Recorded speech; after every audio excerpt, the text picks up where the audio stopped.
This is episode number 83 of The Inspiring Talk with best-selling author Hector Garcia. Welcome guys to The Inspiring Talk. My name is Bijay Gautam. I'm host for this show. Each week I interview today's most successful and inspiring personalities to help you realize your inner potential.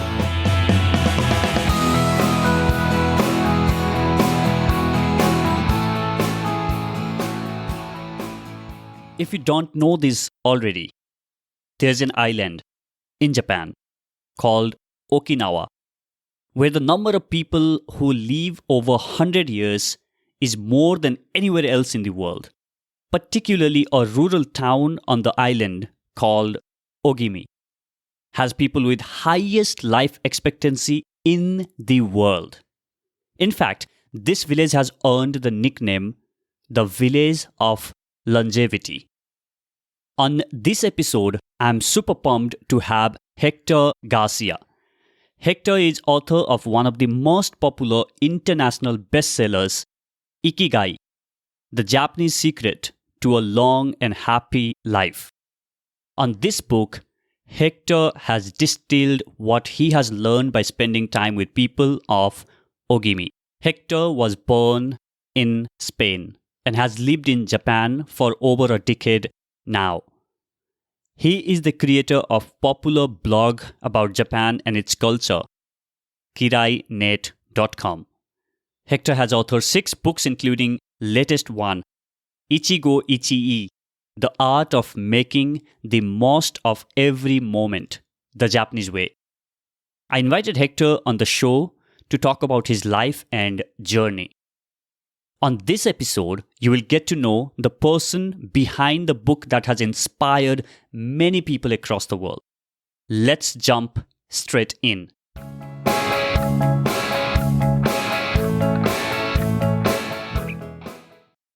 All right, guys, I have got Hector Garcia with me here today. Hector, welcome to the show. Thank you. Thank you for having me.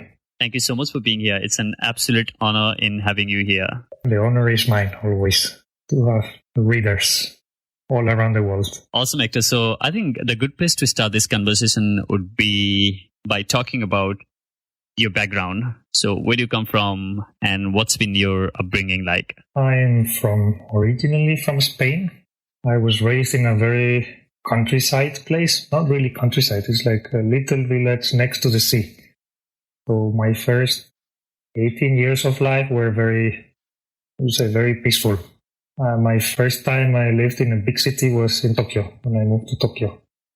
So it was 18 years living in a little village where everyone knows everyone. Kids are all playing with each other, families know each other. Next to the sea, very peaceful. And then I left that life and now I've been in Tokyo for 15 years now. So that's a very 1 minute to put my life. So what are the things that you enjoyed as a kid? I think I've been always one constant in my life. I don't know if it could be part of my Ikigai, is that I enjoy a lot learning about everything that comes to me and also creating. I'm not satisfied only with learning, but I like creating things. So since early, I liked programming computers since I was 9 years old. And that's one of the things I loved doing when I was a youngster, programming computers, because I enjoyed the feeling of being able to create almost anything with by just typing in the computer. I also enjoyed a lot hanging around with nature, exploring trees and butterflies, playing outdoors. So it was a combination of being inside with my computer and being outside, jump into the sea and see the fish swimming.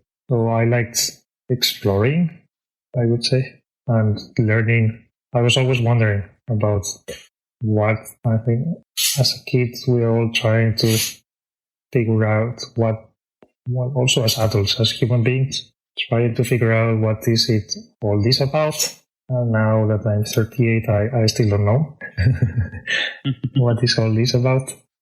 But yes, so far, those are the things that I enjoy the most. Interesting. So how you landed in Tokyo? So it was with, I got an internship and I landed, it's going to be now, it was in August 2004. So it's going to be, in some days it's going to be 15 years. And it was a very hot day, very humid. I was not used to humid weather. In Spain it's hot, but not humid. I guess that's also humid. Hot is in India you're used to, but I was not used to that. So I remember feeling very weird when arriving here. I was in another planet or something like that. Like everything looks different, weather is different, everything smells like humid and different. I'm saying different many times, but really it felt like going to a different planet. And people speak like a language that I don't understand. So it was very exciting to land in Tokyo. Now you speak 5 languages. Yes, now it's 5 languages, which is very, yes, it's like, I don't know if I will learn any more languages in my life. I think my brain is already filled. Now I'm starting to forget Spanish words, so it's maybe too much. So how did that fascination of learning different languages came about? Was that because you needed to learn Japanese? Yes, that's a very good way to put it. It was a need.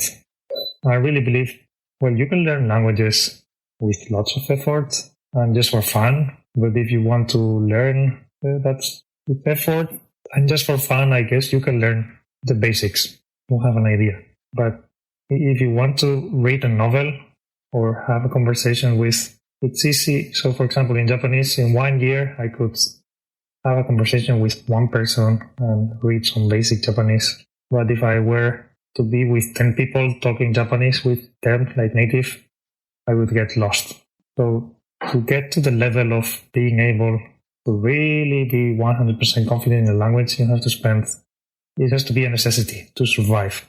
And I think it takes like 10 years. It's more or less what it takes for a kid. If you're born somewhere in India, you also have like 20 something languages, right? So yeah. If you're born in one region to learn your own language, it takes 10 years, more or less. I think that's also what takes, if I move now from Tokyo to somewhere where you are, it would take me 10 years to be able to, or even more, maybe 15 or 20, to have dinner with 10 Indian people and understand everything. So yes, Japanese I'm still learning, and it was of necessity. And I think if languages are related, it's it's easier to learn. For example, in Europe, like some languages are related, so it's not as difficult as Japanese was very, very difficult. Maybe next I will choose an easier language. You call yourself, Hector, cultural broker based in Tokyo. What does that mean? I like exploring. It fascinates me. Cultures fascinate me, and the difference between cultures and how we fool ourselves thinking that we know about our own culture, but we really don't know, because it is very difficult to abstract yourself and see your own culture. I'm starting to understand Spanish culture now, after being outside of Spain 15 years, because now I can have perspective. It's like if you are inside the forest, you don't see the forest from outside. Now when I go to Spain, I notice things that I never noticed before, because I was one of them. Now I go back and I see, oh, that's how Spanish people are. I notice from a different perspective. So I like seeing those things. I'm trying to, at the beginning I put whole cultures in a box, but then I love exploring. I really believe each human being is unique. And then if you go up in different levels, you can go, there is even a culture at the family level. All families, we are different, and there is kind of like something interesting about each family. And then you can go at the village level or community level, and each community has its own culture, different rules, ideas, and level of trust. And there are better communities and worse communities, but we can all learn from each other. And then you can go to city level and state level or a region, even if you don't care about politics. And then you can go to country level, and even a continent has a culture, a feeling. Asia is all very different from the rest. So it fascinates me how humans humans, we collaborate and we help each other.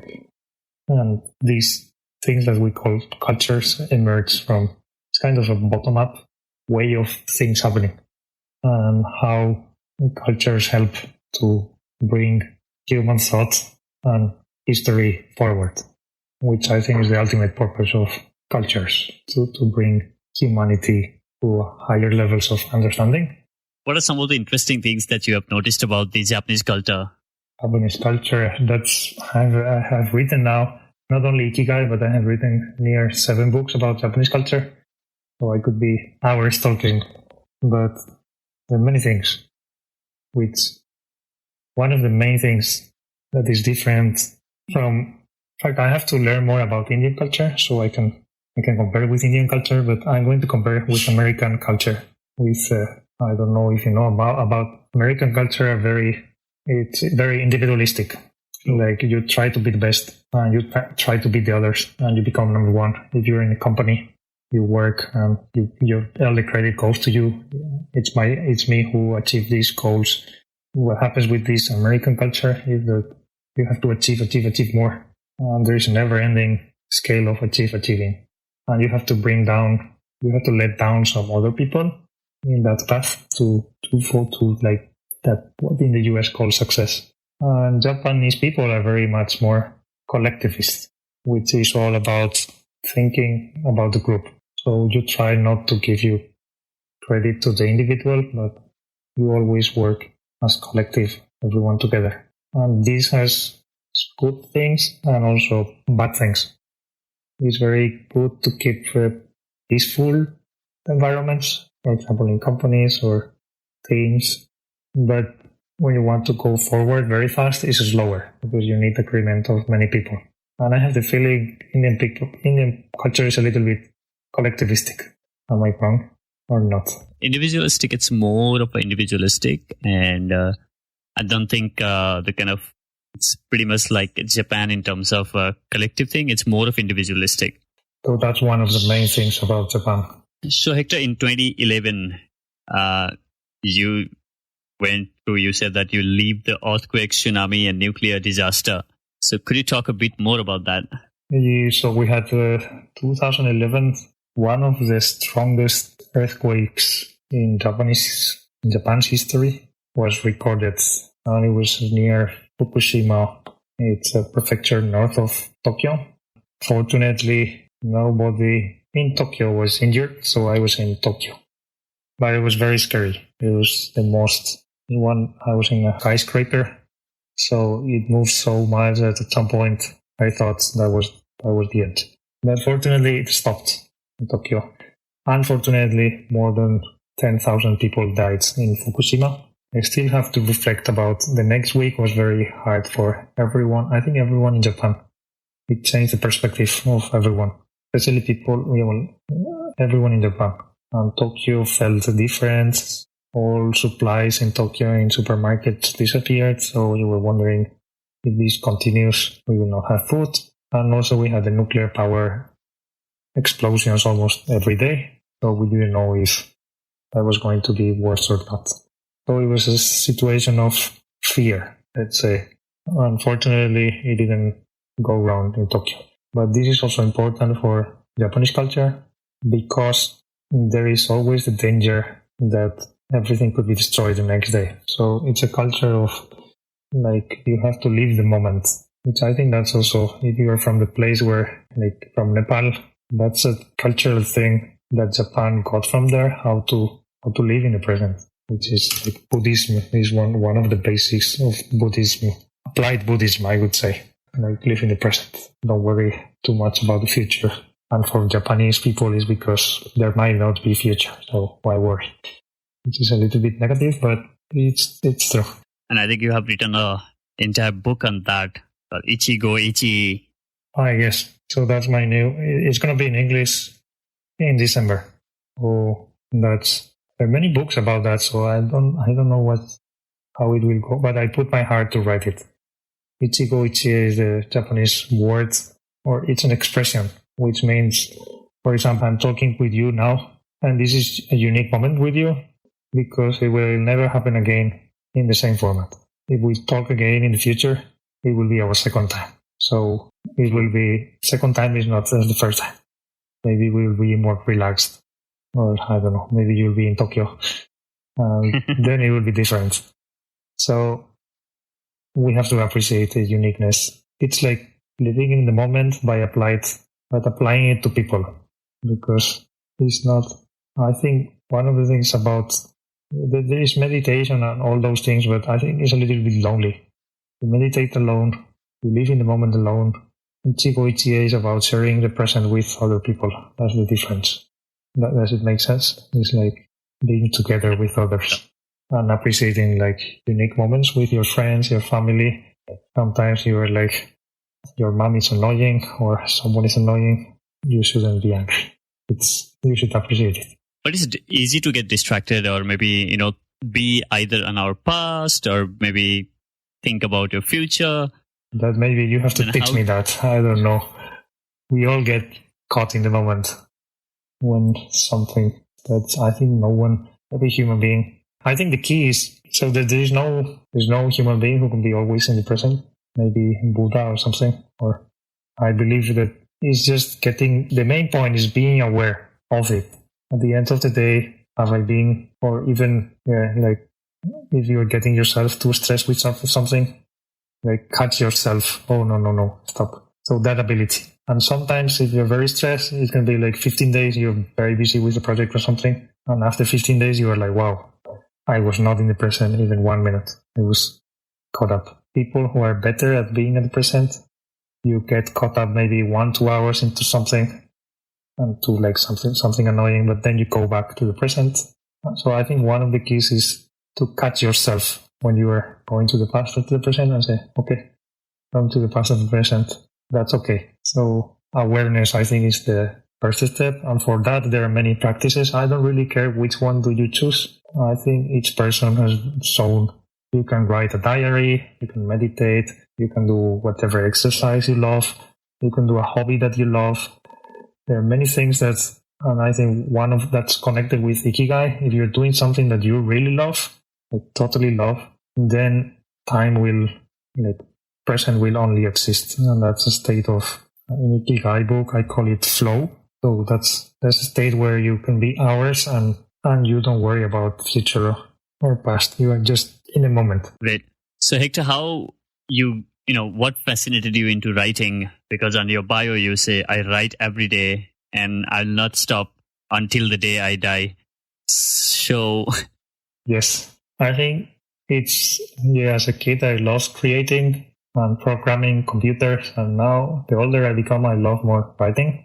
And I think, yes, I don't know why, but what I know is that I enjoy it. I need it for my soul to write. I think it's also important. It's becoming a mission for me because for some reason it seems that what I write, people like it. I'm much better. At the beginning, I didn't believe that I was even, I believed, now I've been writing almost 15 years. At the beginning, I felt like an imposter. I didn't believe I was good at all writing. Now I believe I'm okay. And I think it's my mission, or at least there is many people who enjoy what I write. I think I'm much better at writing than talking. Like doing podcasts is not my biggest skill. I am a slow thinker, so I like thinking a lot and then writing. And I put my whole heart and effort in every sentence and word, and I try to speak the truth at all time. So because I believe if you write bullshit, people will notice. So I write things that I really believe, not just write for writing. So it takes the time to write the books that I write. It's like it comes from I write with comes from my heart. So how did you deal with the imposter syndrome, at least when you started out? Because there might be people out there who are listening and thinking that they are not good enough, looking at all these experts putting out the best of the work, but they are just getting started. Imposter syndrome. That's a very good word. Everyone. So the first you should know is that even the best in the world have these thoughts. So you are not alone. That's the first thing you should think. Even the best in the world, they will have self-doubts. So it's okay to have self-doubt. The key is that even if you have self-doubt, don't stop. That's the key. So I had self-doubt all the time and I still have it. But the key is just keep going. Never stop. and start surrounding yourself by people who are better than you. That might be a little bit discouraging at the beginning because you feel like all these people are better than me. But if you're trying to be the best, I don't know, in a certain sport, in a certain skill, you want to become a famous painter or like someone who paints, not famous, but someone who paints something and change people's emotions so much that you can change lives. I believe the power of art. Keep painting and then surround yourself by better painters than you. And then don't listen to people who try to discourage you and keep believing in you. And there is also a fine line between, it's very difficult to know when to give up. I'm going to put my example, which is like, as I said before, I started programming computers when I was a kid, and I pursued my passion in programming computers. But at some point in my early 30s, I realized there were much more people in the world who were better than me. I was better than average, but it was not something that I could be the best. That also depends if you want to be the best at something. Or I wouldn't say also the best, but do something that you can, as I put in Ikigai, you can help the world as much as possible. And I realized that I could contribute more to the world with my writing than with programming computers. So I started focusing more. I still love programming computers, but now it's not my number one Ikigai. Now my number one Ikigai is writing. So you have to recognize, but to recognize that, there is a very fine line into giving up something too early because you didn't try enough, and giving up at the right time, or not giving up, but maybe shifting. I don't know, maybe if you are into something and then maybe you find something related, and instead of being, I don't know, in sales in a company, you decide that you are better. You are not good enough at sales. There are many people who are better than you selling things. But you find your power into marketing and analyzing, and then you become the best in marketing in a certain industry. So you have to find your superpower, and to find it is not easy. And I think that's why life is fun, because it's always refining what you are and always wondering. I also wonder if in 10 years it will be writing what I do. I think I wrote that I will write until I die, so I will keep it. But maybe I find something else that it becomes also my third passion or something. Yes, if you start doing these things, you can fight imposter syndrome and start believing. And also be aware that there is no one else. After you are in your 30s, there is no one who is going to come and say, hey, you're good at this. It's very difficult. When you're a kid, you're used to, hey, you're very good at painting. After you're in your 30s, life is harsh. Like, there's no one who's going to come. You're going to write, I don't know. You can write a novel and maybe no one will read it. And it's very difficult to keep going when there is no encouragement from the outside world. But you have to keep doing it. And at some point, there will be some reward. So I have books that I wrote, books that are finished but are not published because no one wants to publish them. And that's very hard because I spent months and even years writing them. Sitting in a folder in my laptop. But I consider those not as failures, but that was training for something else coming. So yes, that's imposter syndrome. Everyone has it. I read somewhere that even Neil Armstrong, the guy who went to the moon first, he was in his 60s, he was in a party and he said to someone that he said, oh, look at all these people, everything they have achieved. And the only thing I did was to get into stay passive and go to the moon. Later I did nothing. So he felt imposter syndrome. First person who went to the moon. So you are not alone. Yeah, absolutely. I totally agree. There are a lot of people, including Sheryl Sandberg of Facebook, saying that she feels like she's cheating the world and she's not, like feeling that she's good enough. So I think, that's everyone feels that way. So earlier in this interview, you mentioned about state of flow. So what is it and what does it feels like to be in the state of flow?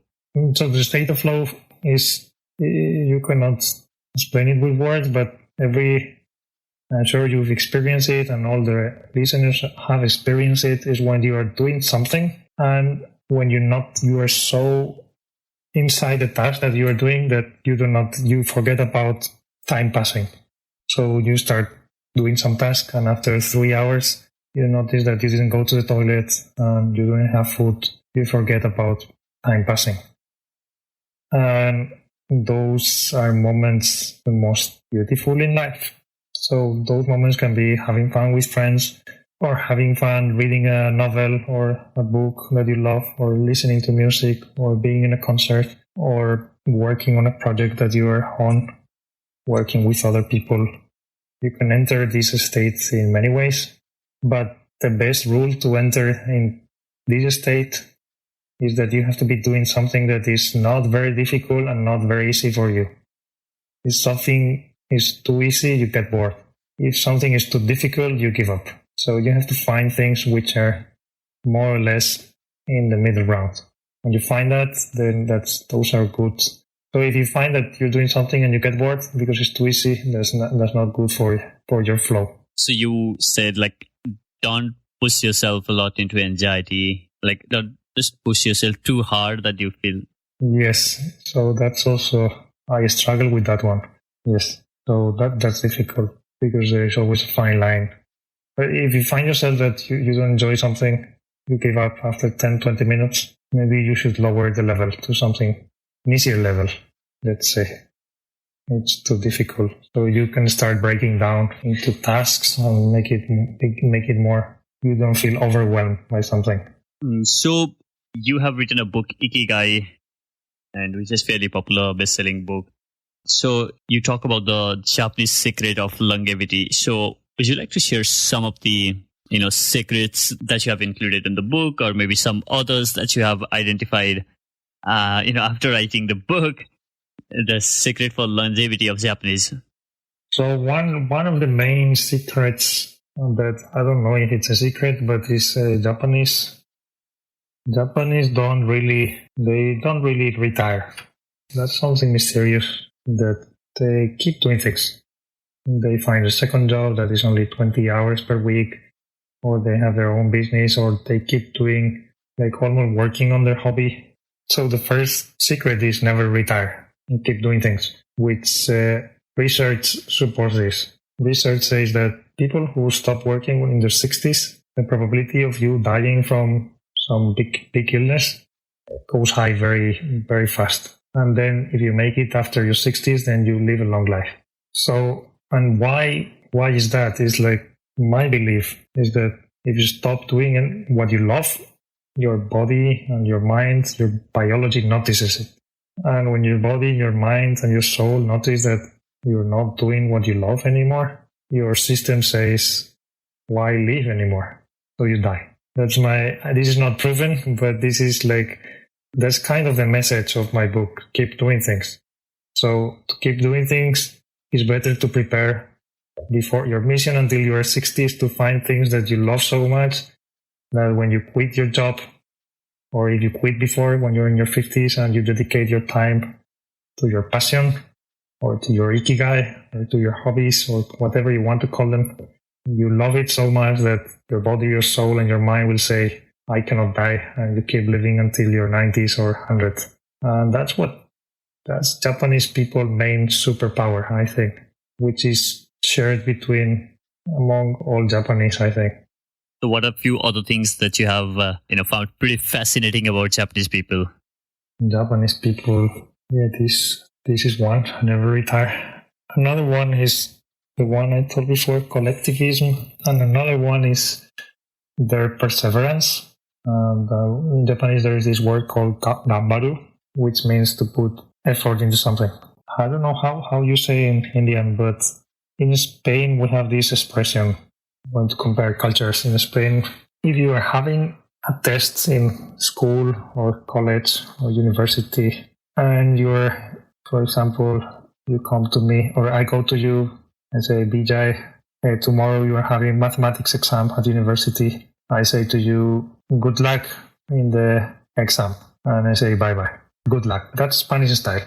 So when you say good luck is like, it has an implicit meaning that it doesn't matter if you study a lot or not. Spanish culture is about good luck will come from God or from somewhere. And if you have good luck, you will pass the exam. If not, you will fail. It's not about your effort. So Japanese culture is very different. You don't say good luck when you're going to an exam. I say bijai, gambatte kudasai. So this gambatte kudasai, it means tomorrow when you go to the mathematics exam, please do the maximum effort as you can to pass the exam. And then if I say this to you and 10 people say this to you over 2-3 weeks, then it gets into your mind and then you make an effort to study and to go to the exam and do your best. So that's, and this gambaru thing, it goes all Japanese culture everywhere. Even to say to soccer teams, like people screaming in soccer fields and basketball and baseball, this gambatte kudasai is always do your best, do your best, do your best. Everyone is telling everyone to do their best. And people put effort and do better and better. And they fail, of course. But it's not about luck, it's about effort. And that's another thing that I learned from Japanese people, to be always trying to do my best. But also to have it if I fail, I don't take it too seriously. Because then that's something Japanese don't do that well. They are sometimes too harsh on themselves when they fail. So I copied something from the Japanese, but all the things I don't copy. I copy the gambatte kudasai. So what do you say in India when someone is going to an exam? You do. Then you're similar to Japanese. No, we say all the best. I mean, all the best. This is pretty much like saying, yeah, that's good luck. Okay, so if you say all the best, and then it's about luck. It's not about please do your maximum effort like it's in Japanese. Yeah, it's about luck. Yeah, it's a little bit like Spain, England. So, Hector, you have written 6 books dealing with that imposter syndrome, to writing 6 books and selling over 2 million books. So do you still feel a little insecure about yourself, or maybe, the imposter syndrome now, or you have gotten over that? All the time. Even more now, because as you said, now I feel the pressure. It's like having a mountain behind me. So now it's imposter syndrome combined with some kind of weird pressure that I might not be able to surpass what I have already achieved. Does it make sense? It's very difficult to explain this. I think people who have succeeded in something know how this feels. And people who are still they will think that maybe that I'm being a little bit arrogant, but it's a true feeling. All human beings, we go through this. You are looking always for next, and you think that if you become successful, you'll be happy forever. And that's not true. Happiness is another mysterious thing that's very difficult to achieve. You achieve it between phases. So yes, I'm happy sometimes. I'm a little bit unhappy sometimes. And about writing, yes, I feel imposter syndrome and I feel pressure, because now the reality is that today I was writing a computer, my screen, my fingers, my brain, and that's it. I have to type. There is no one there to help me. I have to type. And I don't know if those words will be published. I don't know if they will be read by many people or not. I don't know. There is no guarantee at all for anyone, not for me and for any other people. What I know is that I'm putting my heart into it, and I'm trying to all the time do my best, like Japanese say. What happens later, I have no control, so I rather just write. Thank you so much for being so open and honest. So now it's time for the enlightening round. Are you ready? Yes. I don't know how enlightened I am, but yes, enlighten me, please. So Hector, what inspires you to do everything that you do? The mystery of human life and the universe. That's my inspiration. So which one daily habit do you believe has been a game changer for you in your success journey? Daily habit for me is write when I wake up before doing anything else. And then after 1 hour of writing, I do anything. The rest of the day is whatever. Many things happen. But first hour of the morning is writing. And that's not much writing, but if you do it every day, after 6 months, 1 year, it's 1 book, 2 books, 3 books. Could you share a book or two that has influenced you personally in the recent past? The recent past. I've been reading a Japanese novelist called Yukio Mishima. And I read 3 or 4 of his novels 10 years ago. And I love his novels. And now I'm reading again one of his novels that I read 10 years ago. And I'm loving it 10 times more. I don't know why. It's a different phase in my life. Might be that. And I'm also learning a lot of how he writes. He's considered one of the greatest Japanese writers ever, Yukio Mishima. And he has some very powerful. He's powerful at the sentence level and words. You're reading and you don't feel like reading fast. You feel like reading slowing down. And it captures you read 2-3 pages and you're transported to the world of the characters, the prose and everything. That's what I'm enjoying the most now about Mishima, Yukio Mishima. Great. So I have one more question left for you. But before that, if people would like to reach out to you, maybe learn more about you or about the work, what would be the best possible way to reach out to you? I have my website called ageekinjapan.com. I just have my Instagram.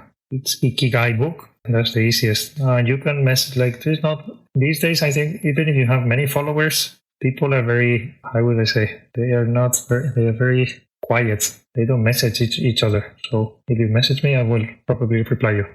Like on Instagram, Ikigai book is where I spend more time lately. Guys, make sure that you get in touch with Hector. I just finished reading the book Ikigai. I'm holding it in my hand. And it is an amazing book. A lot of insights. Ikigai now it's on sale in India in English. But this currently, I'm very happy. Your audience is the first to know, I think. It's being translated to Hindi, Marathi, Tamil, and then Telugu, and then 2 other languages. Like total 6 languages in India is being translated now. So it's going to be, I don't know what will happen. Like maybe your podcast will become famous when it goes into all this. So it's being translated now into 6 languages. So everyone who reached me, thank you very much beforehand. Sure. I think one of the things obviously is the book talk about slowing down, and I think people are just rushing through because the ideologies of Japan, and we often don't get to hear about the culture of Japan and how people in Japan live, because we have always heard about like Japanese are one of the most disciplined people, and they live longer. We have heard about the Ogimi village. Getting that to read in a book, maybe that kind of spoke to people. So people are curious about Japan. Yes, it's mysterious for me. Okay, thank you. All right, so here's the last question for you, Hector. So let us imagine that you are standing in the largest ever stadium that has been built in the history of the world, and there are 1 million of people sitting in that stadium, and they are eagerly and passionately waiting to listen to you. And you have been given only 1 minute of the time to share the most important lesson that you have learned in your life. What would be your message? I would say, don't listen to me and try to be the most of yourself that you can be yourself, which is very difficult. But I think that's the mission for each of us, our human beings, is to empower the most of ourselves in this world. And to do that, you have to live. You have the responsibility to live every day, every minute, every hour, every second of your life to your maximum potential. Making yourself the best you can will help the most to the people around you. If you are not the best at your best, you will affect negatively to the people around you. You are responsible for being you. And that includes everything. Being the best at things, but also loving yourself and loving people around you. Spreading love, everything that is part of having a human life. Great. It has been amazing having this conversation with you, Hector. Thank you so much for being here on the show. Thanks to you. Thank you so much for listening to this episode of the Inspiring Talk podcast. You can subscribe to the show wherever you get your podcast from. I hope you learned something from this episode. Do let me know your biggest takeaway from this episode on my Facebook, Twitter, or Instagram @BijaySpeaks. You can access the show notes of this episode by visiting theinspiringtalk.com/83. Thank you so much for listening. I'll catch you in the next. Now, go out there and do something inspiring.